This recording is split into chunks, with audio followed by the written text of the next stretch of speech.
Welcome to another meeting of TV Holics Anonymous.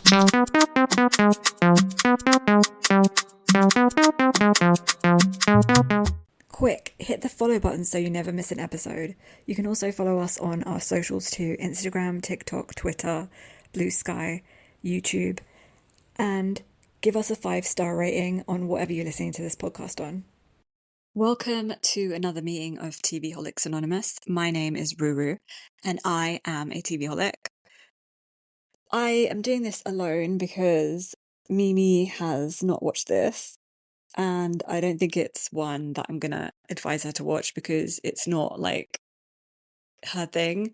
It really wasn't my thing either, but I started watching it, and then I just thought I might as well just finish watching it. It wasn't my favorite. I wouldn't rate it very high, but it has some interesting parts to it, so I thought I'd just like discuss it anyway. Like I said, it's not like highly recommended by me, so if you watch it at your own discretion. I'm sure like a lot of people have liked this for like different reasons, but yeah, it was kind of entertaining, but also very, very ridiculous in my eyes. So this K-drama is called Are You Human Too? And it's basically about like an AI robot kind of thing, and like this girl falls in love with an AI robot. So I think it was like a mix like between like a high concept like sci-fi and like a classic K-drama with like all its ridiculousness. Um and it tries to be like kind of like Blade Runner, but ends up being like the K-drama Pinocchio. I don't know how to pronounce that. Um with like chaebol inheritance like kind of subplot, I think. Um I'm just gonna like do a kind of like a deep dive of my thoughts and all that on this like subject. And it's like the premise, I think, you like just imagine basically that your son is like taken away by like his like evil grandfather, and most basically mums would like hire a lawyer or a private investigator, but Dr. O, she basically builds like a series of like increasingly aged robots to deal with her like pain of losing her son. And these robots, AI robots, look exactly like her son. I don't know how she like manages to do this because she's like a robotics person or whatever. It's all very ridiculous. And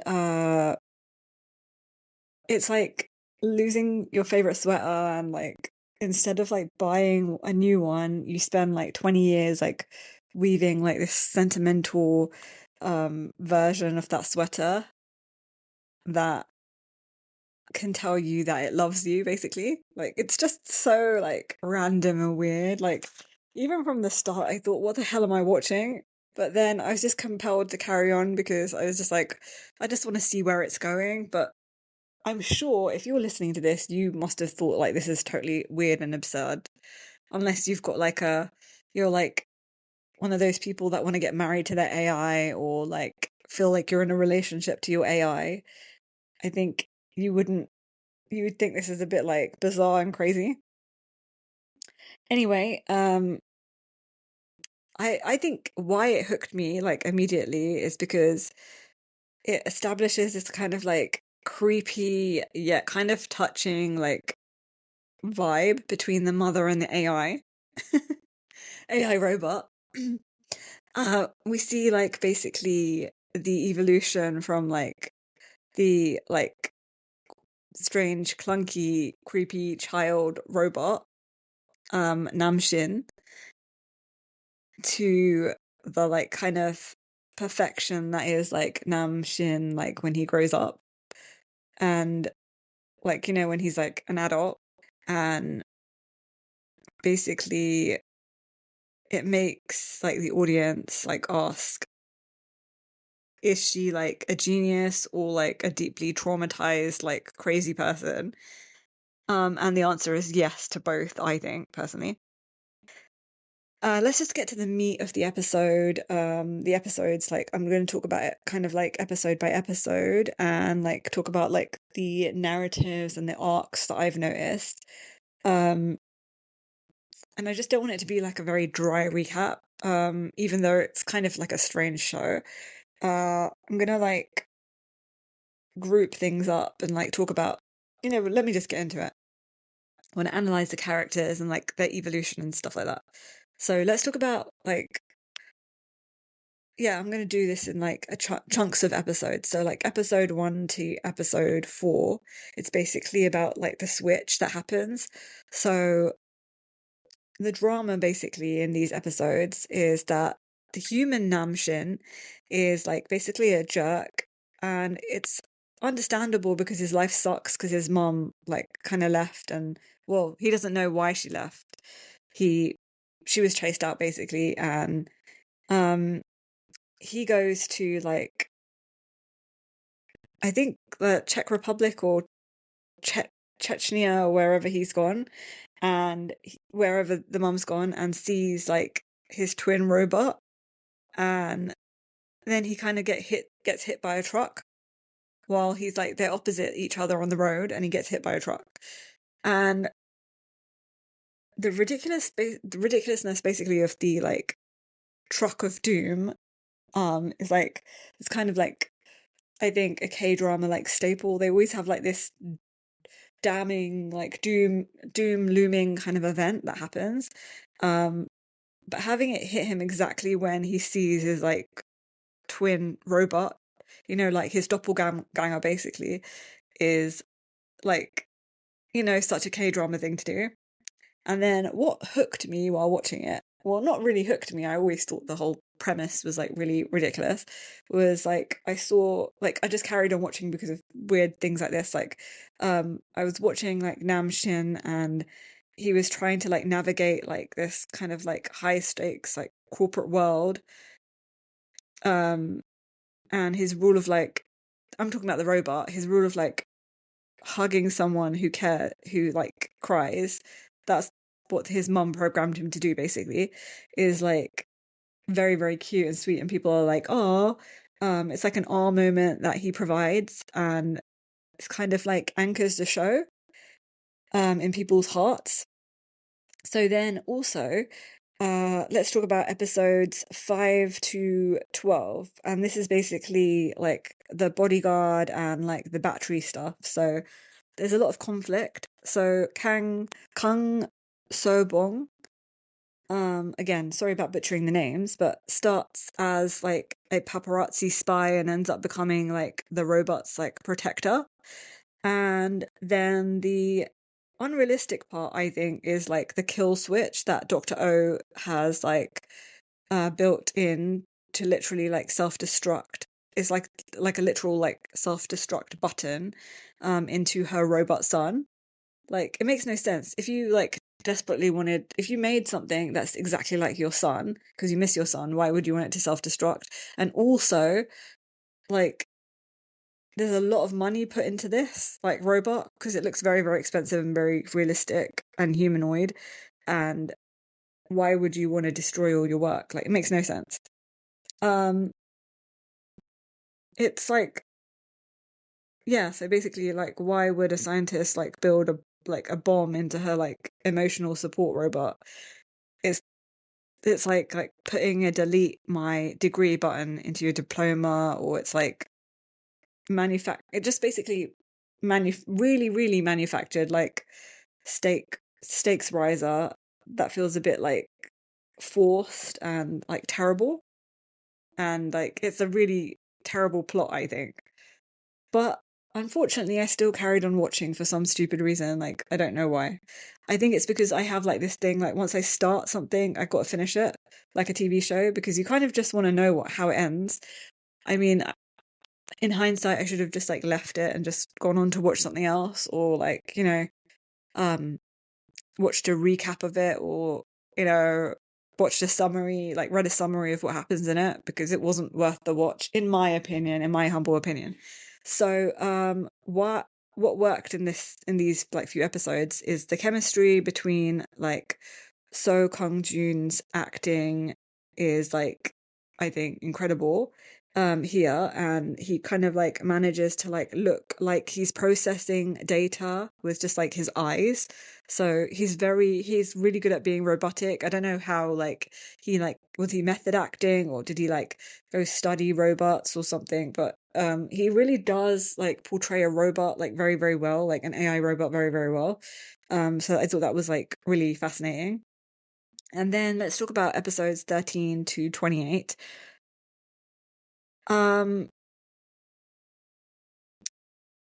I just want to say that there's like a twist. There's like identity crisis here. So the twist is like the human Nam Shin wakes up from his like coma and he's not happy, and yeah, we just like see him being like super bitchy and like annoying and just like not the good guy.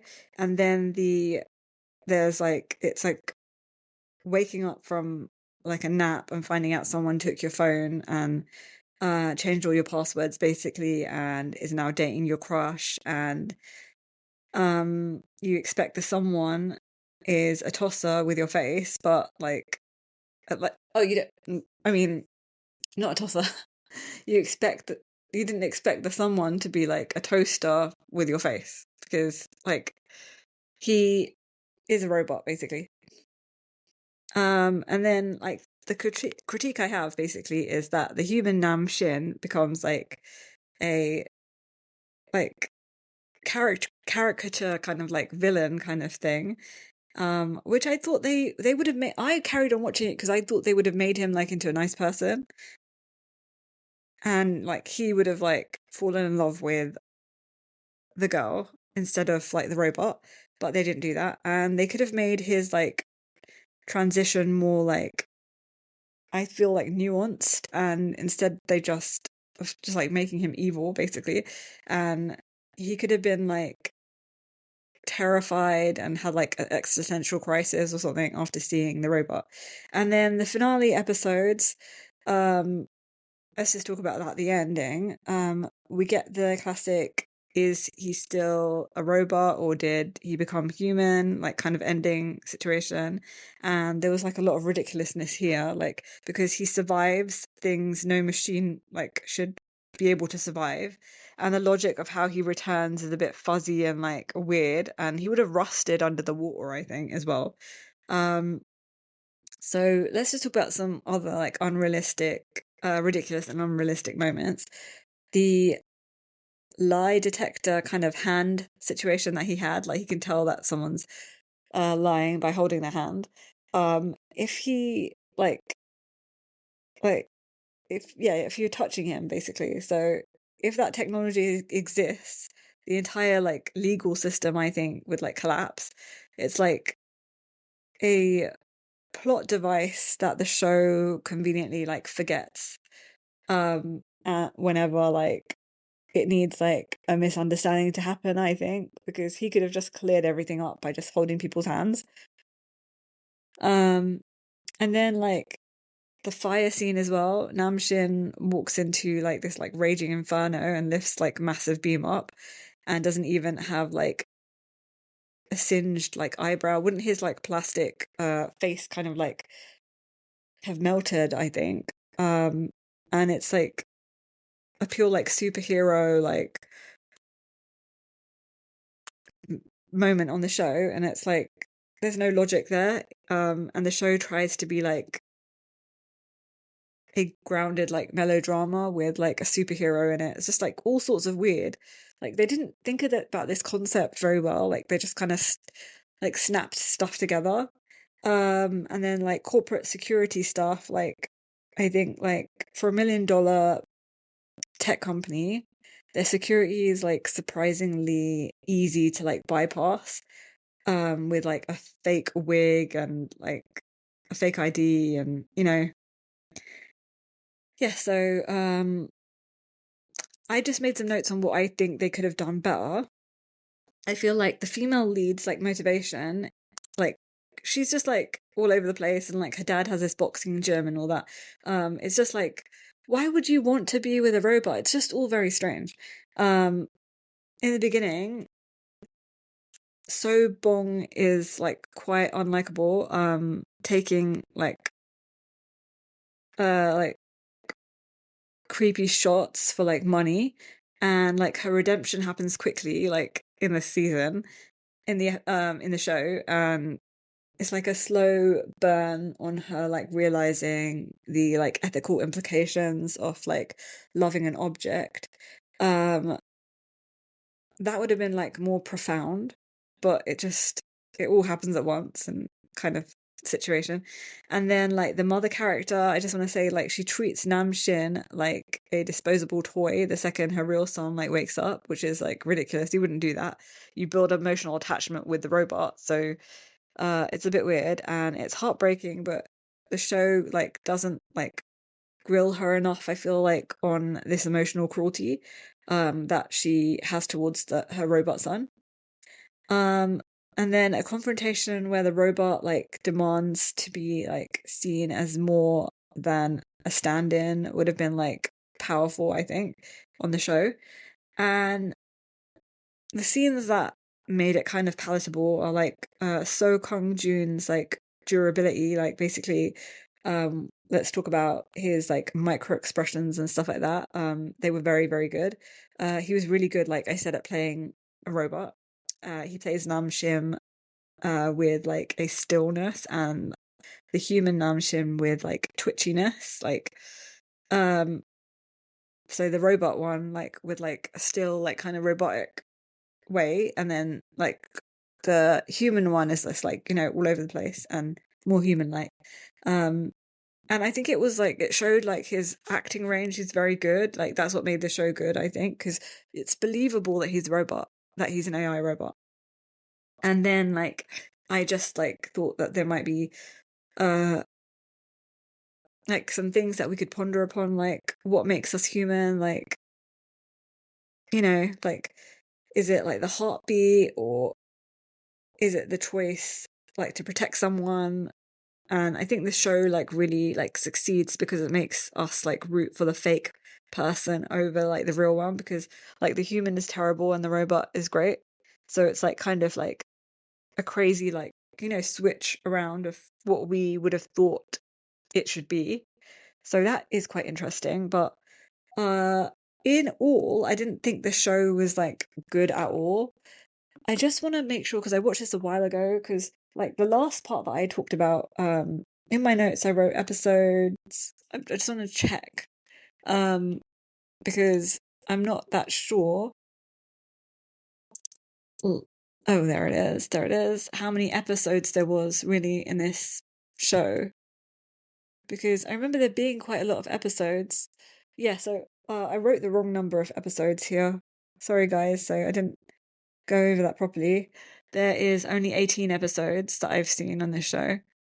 Um, and also I thought the ending scene was like terrible. Like, I mean, like she was like all sad and depressed, and then he came back. Like, how are you gonna have a relationship with this robot? Like, it makes no sense. Like, how are you gonna? I presume she wants like to get married and have kids. Like, how is she gonna adopt children? Like, is he gonna live forever? Like, who's gonna maintain his parts and stuff? Like, won't like governments and like world leaders like want to have like robots like him? I don't know. And oh yeah, and that villain as well. Like I forgot to talk about him.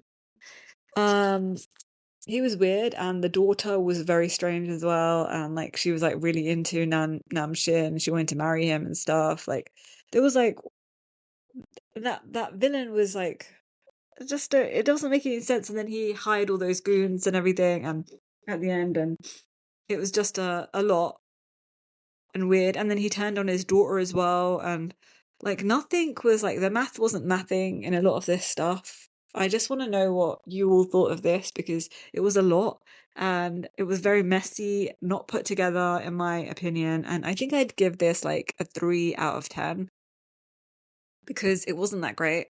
I want to know what you lot rate it, because like I said, in my opinion, it was not good. It was very like boring, basic, and um not thought out well. There was not like I don't feel like they sat down and made an outline of what they wanted to achieve. I think it was just like all patched together, like, and it heavily relied on the Nam Shin character, the guy who plays him, being a very good actor because he was very good. Also, the female lead was pretty good as well. Most of the actors were pretty good on the show, and I don't know why they killed off the mother in the end. It was like, and then they randomly in the last episode they made the real Nam Shim like a decent, sort of semi-decent human being.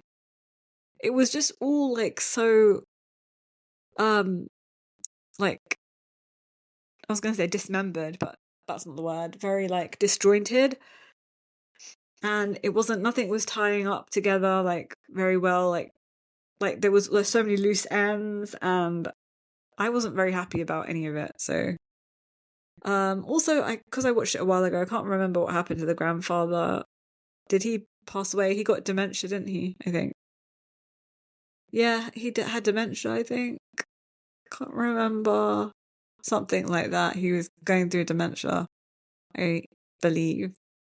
And then there was all those weird people that lived in the house, like I believe his sister or the dad's sister or something. I don't know. And he had that nephew who had a heart defect, I think. Or is this another K drama that I'm confusing myself with? Like, I don't know. I think it's the same K drama, but like there was a lot of messiness that I didn't note down. But yeah, like I said, a 3 out of 10. It's not good. I would not recommend it. But if you want to watch something, if you're into AI and robots and stuff, and you want a messy drama to watch, I'd recommend it. And also, if you just don't have anything to watch, just give it a go. But like I said, I want to know what you guys think. Sorry, my nose keeps getting blocked. I have like allergies right now.